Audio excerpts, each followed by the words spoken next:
Voilà, des maires en première ligne face au Covid. Pas toujours facile d'assumer localement des décisions venues d'en haut, mais peut-on faire autrement ?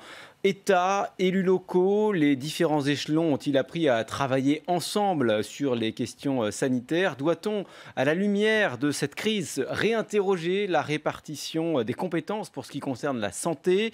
C'est avec toutes ces questions que nous laisse ce troisième volet de la série Vie de maire, film de Pascal Carcanade. Et pour approfondir, j'accueille à présent sur ce plateau Françoise Gatel. Bonjour. Bonjour. Vous êtes sénatrice Union centriste d'Ille-et-Vilaine, mais aussi présidente de la délégation aux collectivités territoriales et à la décentralisation au Sénat. Bonjour à vous, Christophe Bouillon. Bonjour. Vous êtes maire de Barentin en Seine-Maritime et président de l'Association des petites villes de France. Et avec nous également Jean Leonetti. Bonjour. Bonjour. Maire d'Antibes, mais aussi, c'est important, médecin. Alors nous venons de revivre cette crise dans le regard de ces maires, dans des communes de différentes tailles. Je commence par vous, Françoise Gatel. Au fond, qu'est-ce qui vous frappe le plus dans ce qu'on vient de voir, en bien comme en mal, dans l'action de ces hommes et de ces femmes ? Mais ce qui me frappe, et très sincèrement, c'est que les maires et les élus font marcher la France. Et je vais prendre un exemple qui m'a fasciné. Au mois de juin dernier, le président de la République, un dimanche soir, nous dit qu'il faut que les enfants retournent à l'école dans 8 jours. Merveilleux, formidable, excellente idée. Le président de la République, il rentre à l'Élysée. Et les maires, dans les 35 000 ou les 20 et quelques mille communes de France qui ont une école, commencent à se mettre en réflexion pour que les enfants puissent retourner à l'école. Et là, on a le symbole de ce qu'est cette République. Le président de la République, il veut, voilà, il donne le dessin, et les maires peuvent. Et parfois, les maires exécutent, alors que je pense qu'il faut les laisser inventer des possibles, parce que c'est ce qu'ils font tous les jours. Et Christophe Bouillon, du même avis, finalement, les maires, c'est eux qui ont délivré, en quelque sorte. C'est-à-dire que le gouvernement décide des choses, et puis c'est à eux ensuite de faire suivre l'intendance. Vous savez, votre documentaire, il aurait pu s'appeler les maires, ces héros du quotidien. Parce qu'on a là des témoignages très différents, mais qui se rejoignent sur un seul sujet, c'est qu'il y a de l'agilité, il y a de la réactivité, il y a de l'inventivité. Il y a parfois un peu de dénuement aussi, ils n'ont pas toujours les moyens. Sans doute, il y a même de la colère parfois, il y a aussi de l'incompréhension par rapport à des décisions qui sont parfois prises un peu rapidement. Il y a aussi l'idée malgré tout qu'il faut que ça fonctionne, il faut que ça marche, il faut que ça se fasse. Parce qu'il y a en quelque sorte l'idée centrale pour beaucoup d'entre eux que leur commune, c'est un peu la petite république dans la grande. Jean Leonetti, toujours sur ce qu'on vient de voir, la petite république dans la grande, nous disait Christophe Bouillon, n'empêche que voilà, une commune, c'est pas l'État, il n'y a pas les mêmes moyens, et on l'a vu dans ce film. Oui, mais en même temps, il n'y a pas les mêmes moyens, mais au fond, le mandat local, c'est un mandat d'action, et le mandat national, c'est souvent un mandat du verbe. Et ce que disait François tout à l'heure, c'est que le président dit, et puis ensuite, celui qui va mettre en œuvre les décisions qui se font sur le plan national, et il doit y en avoir encore, parce que c'est un État qui doit assumer sa fonction régalienne. Ensuite, la mise en œuvre, elle est effectivement par les maires. La Covid est un exemple évident. Voilà. On a vu des changements de face et de volte-face au niveau national, sur les masques, sur les tests, sur la vaccination.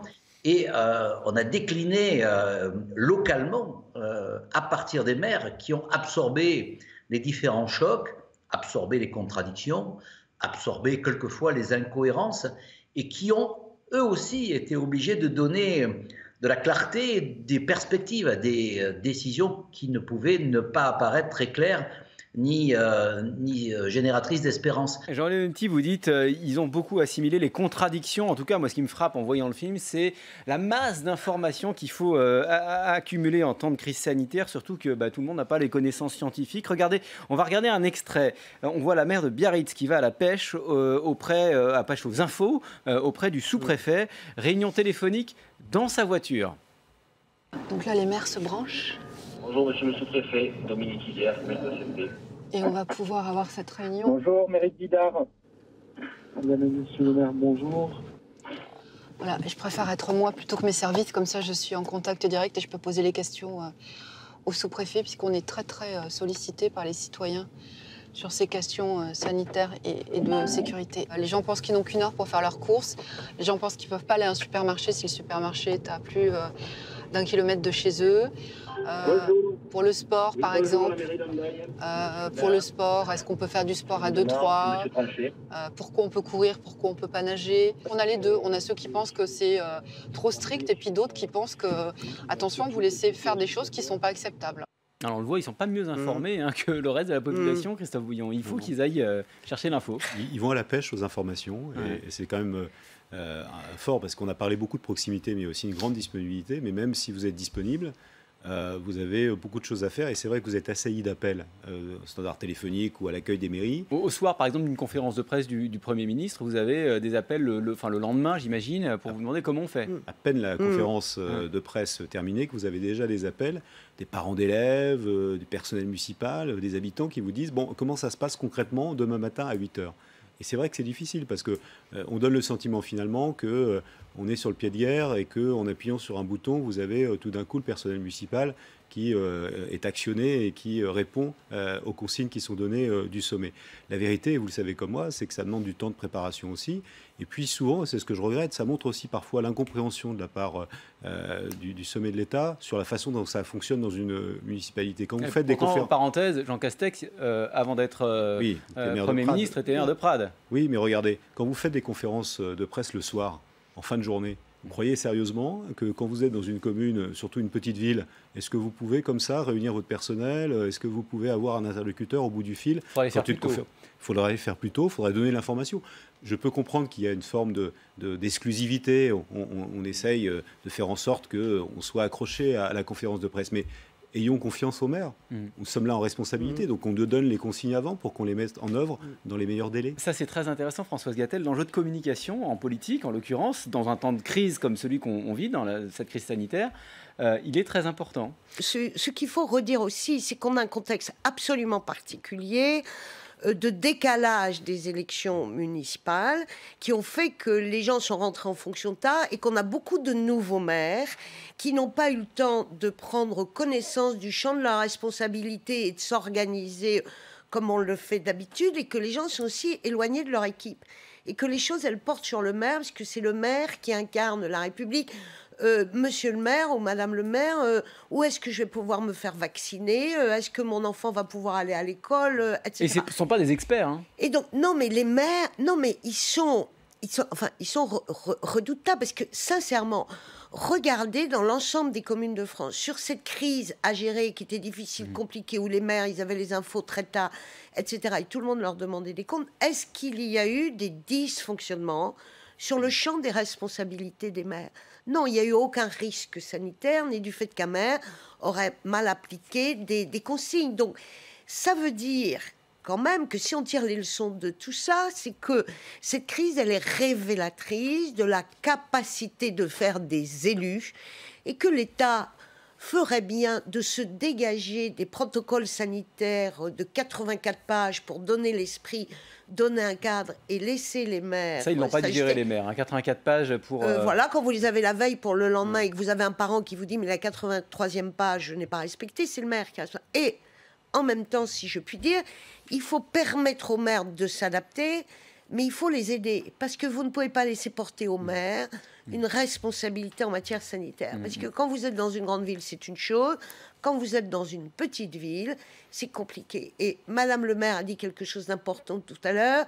Vous voyez que ce sont les maires qui, en direct, essaient d'avoir les infos de la préfecture, puisque le préfet ou le sous-préfet, il va répondre plus facilement aux maires qu'aux services. Et que donc on a dû avoir une montée en ligne et en puissance des maires pour que les préfets répondent tout de suite et immédiatement. Il y a un point important dans ce que vous dites, c'est la question de l'expertise. Et bon, Jean Leonetti, vous êtes médecin, donc vous n'avez peut-être pas besoin d'un conseil scientifique auprès de vous, mais parfois ça a dû manquer. Contrairement à l'État, il n'y a pas de conseil scientifique dans les municipalités.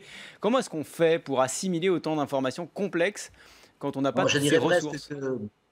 Je dirais presque que c'est peut-être plus facile de ne pas être médecin, parce que vu le nombre d'incohérences qu'on a subies, le maire, déjà, il se trouve en difficulté parce qu'on lui dit la veille pour le lendemain qu'il doit vacciner 1500 personnes en plus, parce qu'on a une dotation de vaccins. On lui dit de la veille pour le lendemain que l'école va ouvrir et qu'il doit mettre en œuvre tout ce qu'il doit faire pour faire fonctionner les cantines et les réceptions des élèves. Mais en plus, le médecin dit mais pourquoi ils font ça, quoi? Je veux dire, pourquoi on empêche les gens de nager? Voilà. Pourquoi on les empêche de se promener en forêt?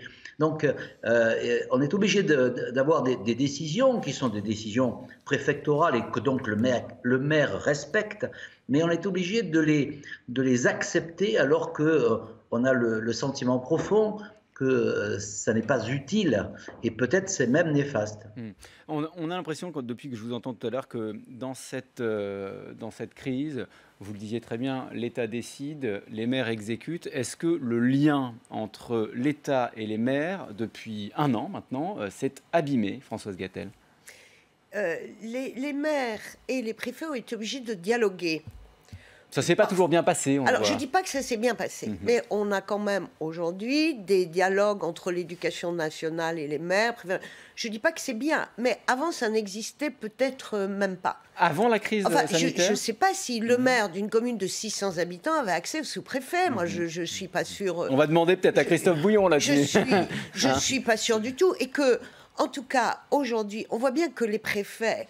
C'est la même chose. Ils peuvent décider, ils peuvent vouloir, mais s'ils n'ont pas l'armée des ombres, parce que c'est ça, et l'armée des efficaces que sont les maires, on n'arrive pas à gérer les choses et à maintenir le pays en marche.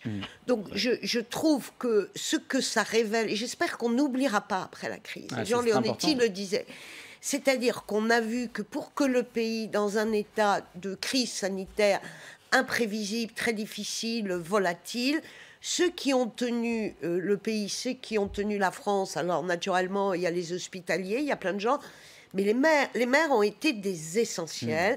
C'est eux qui ont permis que les écoles fonctionnent, c'est eux qui parfois sont venus soutenir les commerces, etc. Mais alors, donc, je reviens à ce lien entre l'État et les petites communes. Il s'est amélioré, parce que franchement, il y a eu des tensions. On l'a bien vu, Christophe Bouillon. On a souvent parlé du couple maire-préfet. Vous savez, dans toutes les histoires de couple, il y a parfois de la vaisselle cassée. Ouais. C'est vrai qu'il y a eu des moments, il y a eu des moments de tension, d'incompréhension. Mes collègues l'ont dit et ils ont eu raison de le faire. Mais au-delà de ça, je crois qu'un couple, ça fonctionne sur la confiance. Et un couple, ça fonctionne aussi sur l'équilibre. Dans un couple, s'il y en a seulement un qui exécute et l'autre qui décide, ça ne peut pas fonctionner. Mais qu'est-ce que vous demandez? Est-ce que vous demandez plus d'autonomie? Il y a des exemples intéressants dans le film. Le maire de Loué, qu'on voit dans le film, dit voilà, je veux ouvrir un centre de dépistage, et puis il se fait taper sur les doigts par l'ARS, l'Agence régionale de santé. Il faut plus ou moins d'autonomie notamment dans une petite commune comme ça. Sur la question de la santé, chacun comprend que ça relève de l'État. En tout cas, il y a une stratégie. On comprend que la stratégie vaccinale, c'est la responsabilité de l'État. Après, dans l'application, dans la façon dont on se débrouille, parce que vous disiez tout à l'heure que les maires sont des experts. Oui, ils sont des experts dans la débrouille. C'est-à-dire qu'ils font en sorte que ça fonctionne, qu'au bout du bout, ça se fasse.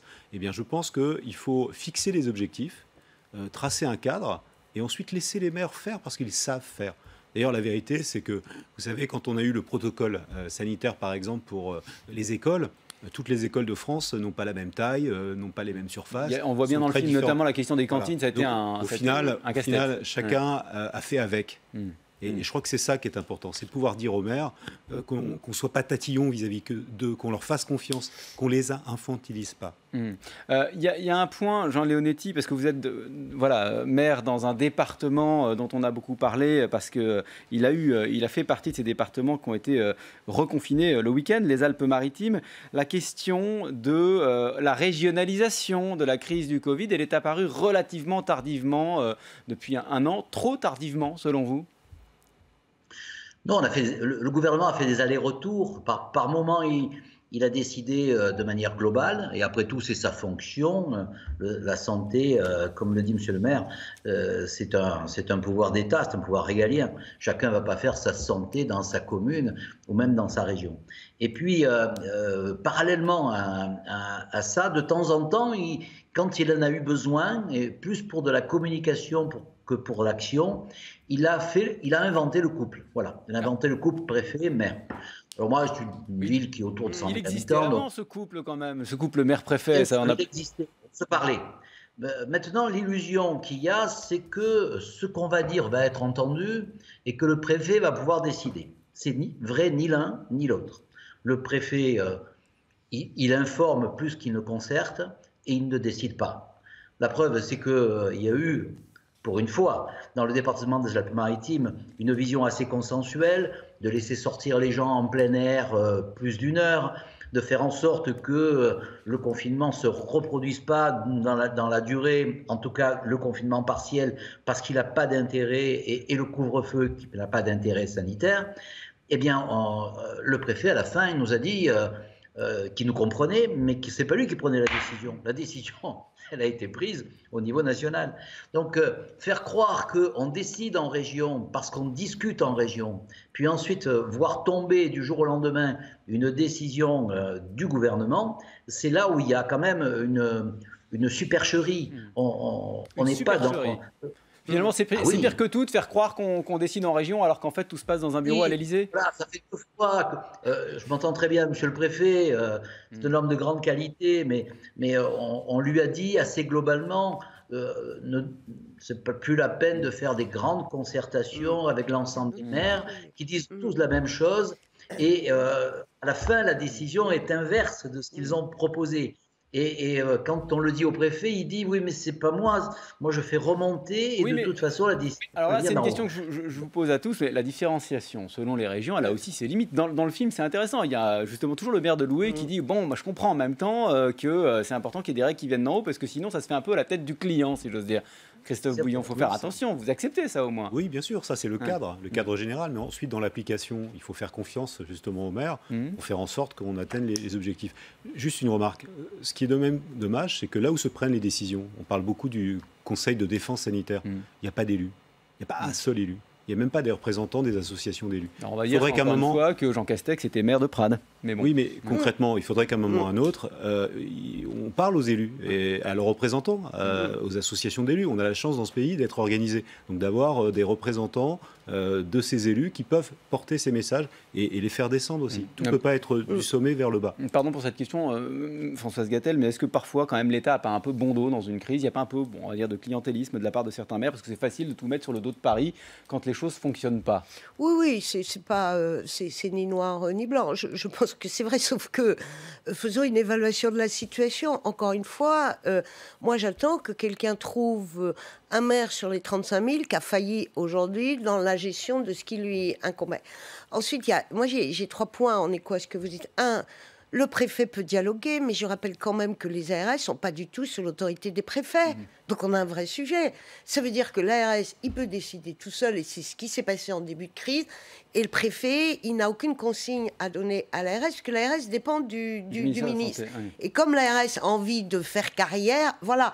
Et qu'on a vu dans un département du Morbihan, que moi j'ai suivi tout particulièrement, un préfet qui a organisé une sorte de task force autour de lui, avec l'ARS, avec le recteur, etc. Et puis deuxième chose, quand on parle, c'est intéressant de la manière dont les élus inventent des solutions. Le fameux protocole de X pages sur les écoles. Moi, j'ai un maire dans une petite commune qui a une cantine, comme beaucoup de communes, avec des locaux qui sont ce qu'ils sont. Voilà. Il ne pouvait pas la transformer soudainement.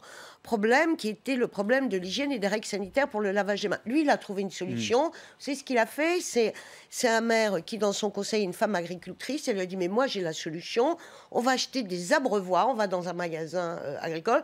On achète des abreuvoirs comme on met dans les champs. On va mettre ça à l'extérieur de l'école. Et il va y avoir la distance pour que les enfants puissent se laver les mains, et après on mettra ça sur le terrain. Ça marchait, mais du feu de Dieu. C'est-à-dire, il y avait les règles sanitaires. Là, on est vraiment dans le ministère de la débrouille dont vous nous parlez. Oui, mais vous voyez, ça n'a pas coûté cher. Règles sanitaires, et les enfants sont lavés les mains. Et ensuite, juste pour terminer, sur la différenciation, alors moi, je vous invite à suivre ce que fait le Sénat actuellement.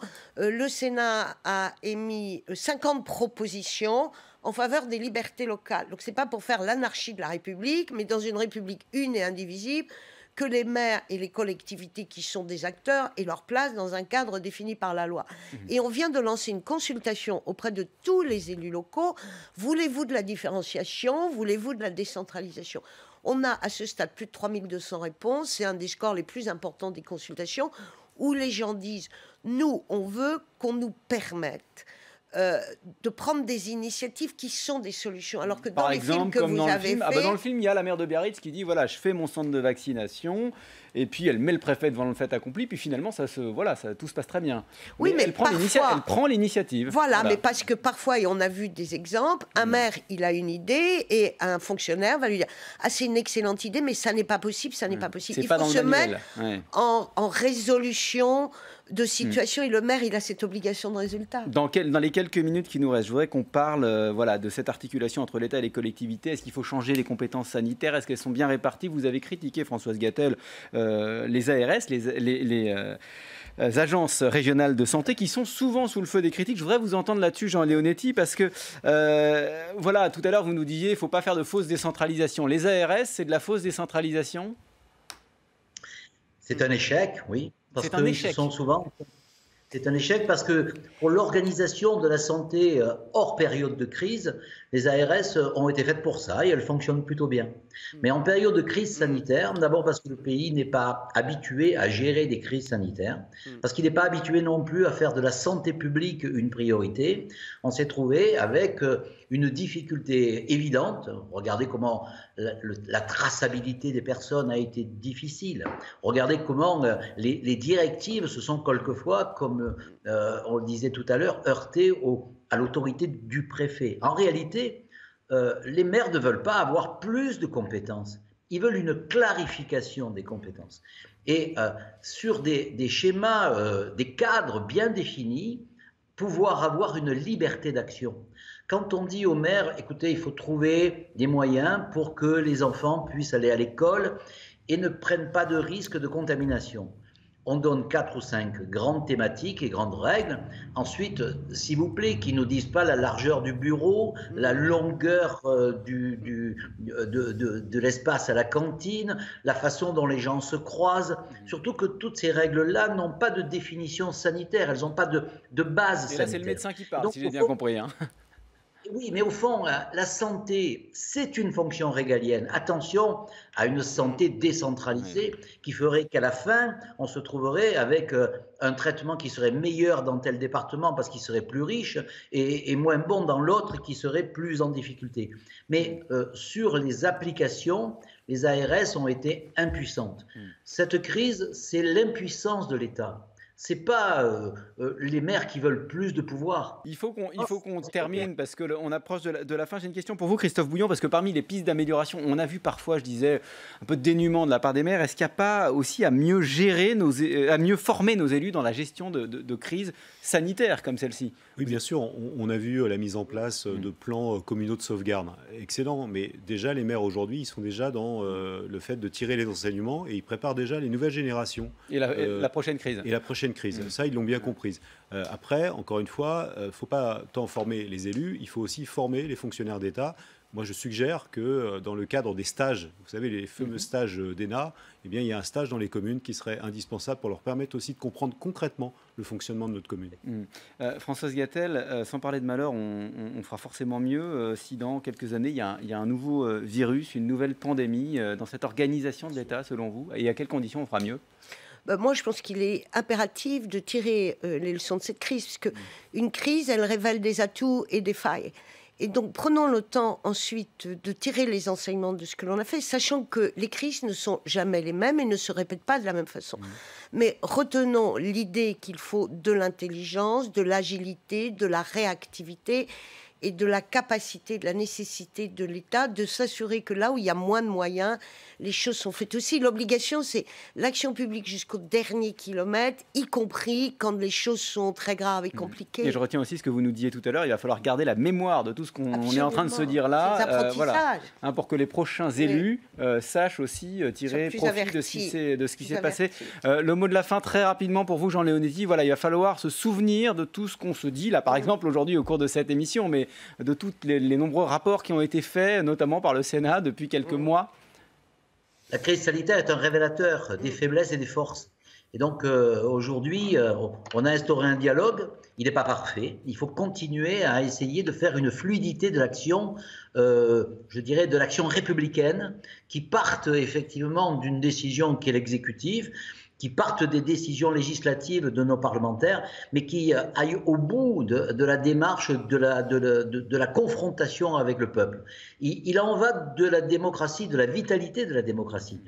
Si demain on accentuait la fracture qui existe entre l'État et les collectivités, alors à ce moment-là, personne n'y gagnera, et surtout pas les citoyens.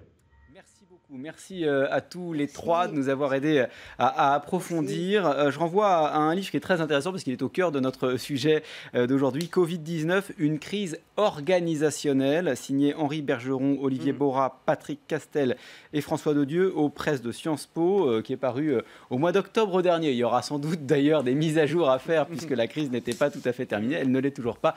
Merci encore une fois de nous avoir éclairés et merci à vous de nous avoir suivis. À très bientôt sur Public Sénat.